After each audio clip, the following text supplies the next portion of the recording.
हमने जो शिव को गुरु बनाया है, हमने जो 3 सूत्र अपने जीवन में उतारा है, ये हमारा मन कैसा होता है? ऐसा होता है जैसा साहब श्री ने आओ चले शिव की ओर में लिखा भी है और शिव चर्चाओं में उन्होंने कहा भी ये कि महादेव की करुणा,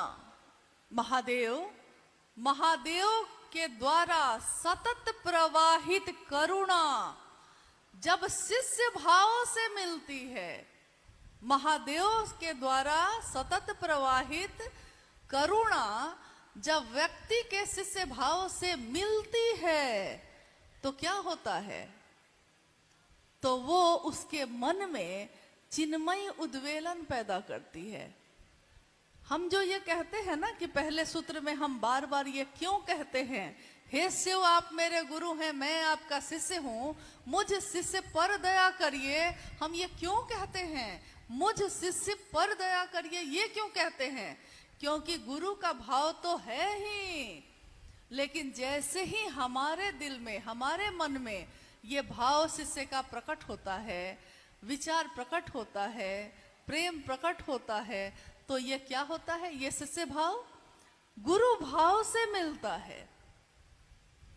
और गुरु भाव जो सतत प्रवाहित है, जो लगातार है ही, उसको लाना नहीं पड़ता, वो है ही, लेकिन शिष्य भाव को लाना पड़ता है। तो हम जैसे ही शिष्य भाव लाते हैं, ये हमारे मन में चिन्मयी उद्वेलन पैदा करता है। इसका अर्थ है चिन्मयी मतलब शुभ्र, ज्ञान की रोशनी, एक ऐसी रोशनी जो ज्ञान से रोशन है, जिसमें सब कुछ प्रकाशित है, सब कुछ चित्त में दैदीप्यमान प्रकाशित है, वो ज्ञान की रोशनी।